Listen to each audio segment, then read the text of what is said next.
Assalamualaikum warahmatullahi taala wabarakatuh. Dan selamat pagi semua adik-adik. Kita bertemu lagi dengan sesi PDPR bersama Muadib pada hari ini.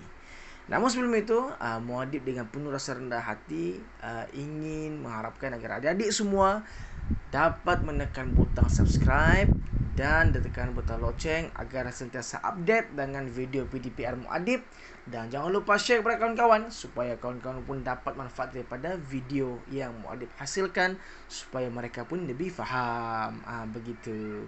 Jadi adik-adik semua, sebelum itu Muadib mendoakan agar semua adik-adik sentiasa berada dalam keadaan sihat walafiat dan bersedia untuk mengikuti sesi PDPR bersama Muadib. Minggu lepas, sesi PDPR video lepas, kita sudah belajar tentang apa? Tentang situasi yang boleh mengancam keselamatan diri. Situasi yang boleh mengancam keselamatan diri, seperti diculik kan oleh orang lain, seperti kemalangan diri yang berlaku ketika bersendirian. Jadi hari ini kita cuba pula untuk mengetahui bagaimana cara untuk mengelakkan daripada situasi itu berlaku. Jom. Okey, tengok sini. Jaga keselamatan diri kamu ketika di tempat awam, katanya. Apa yang pertama kita buat? Kita disuruh tengok, elakkan diri kamu daripada situasi yang boleh mengancam keselamatan diri. Apa yang kita perlu lakukan? Yang pertama, berjalan secara berkumpulan jika melalui tempat yang sunyi. Ingat, jangan jalan seorang-seorang. Bila jalan seorang-seorang, potensi kita untuk diculik sangat besar. Dan yang kedua, potensi kita untuk ditimpa musibah tanpa orang tahu sangat besar. Jadi untuk itu, jangan jalan bersendirian. Pastikan mempunyai teman, rakan-rakan. Pastikan ada orang dewasa untuk menemani adik-adik semua. Walaupun untuk pergi ke kedai di sebelah 2-3 rumah lepas daripada rumah kita. Kena berhati-hati. Okey, kita tidak mahu ada perkara yang tidak diingini berlaku. Dan yang kedua, ini kes apa ni? Ini kes buli. Tengok, ini kes buli. Apa kita perlu lakukan? Beritahu guru atau ibu bapa jika diancam. Jangan takut adik-adik, jangan takut. Kalau anda dibuli oleh rakan anda di sekolah, maka bagi tahu dengan guru-guru yang ada. Bagi tahu ibu bapa supaya tindakan boleh dilakukan. Jangan diam-diam.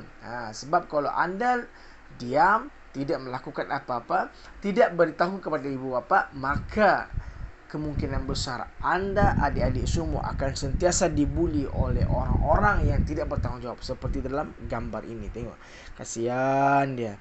Bagnya diperiksa, collar bajunya ditarik, tangannya dipegang dengan kuat. Oh, bayangkan kalau ni adik-adik. Jadi pastikan adik-adik sentiasa bersedia untuk beritahu kepada ibu bapa dan juga guru-guru. Jangan sembunyikan.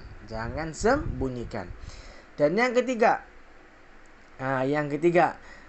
apa yang pakcik ni buat? Apa yang abang ni buat? Abang ni cuba memberikan sesuatu kepada adik ni. Jadi apa kita perlu lakukan, adik-adik? Jangan menerima pemberian daripada orang yang tidak dikenali. Walaupun dia bagi ni, tengok. Kalau kita tengok gambar ni, dia orang bagi apa? Dia bukan membagi gula-gula ni. Dia bukan membagi biskut. Dia membagi handphone ni. Handphone, benda yang mahal. Yang sekarang semua murid-murid, adik-adik mestinya mungkin ada handphone, ada yang bikin main game, ada yang buat PDPR, lagi cemerlang yang buat PDPR. Jadi nampak tu, dia bagi tu bukan benda yang murah, benda yang mahal untuk menarik perhatian adik-adik. Jadi apa perlu adik-adik lakukan? Jangan ambil. Jangan apa? Jangan ambil.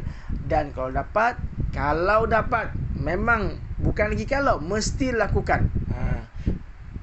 Kalau kita didekati oleh orang yang tidak dikenali dan orang itu kita rasakan ada mempunyai sifat yang buruk, tindakan yang buruk, maka pertama jadi kita lakukan berteriak minta tolong. Berteriak, tolong! Gitu. Teriak, tolong saya! Teriak. Jangan pula teriak, tolong saya Doraemon! Tak ada Doraemon.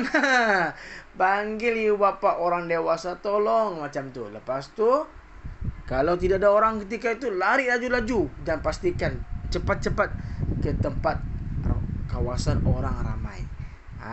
Ingat adik-adik, maka dengan 3 langkah mudah yang kita share kan, yang kita belajar pada hari ini, moga memberikan keselamatan kepada diri adik-adik ketika berada di tempat awam.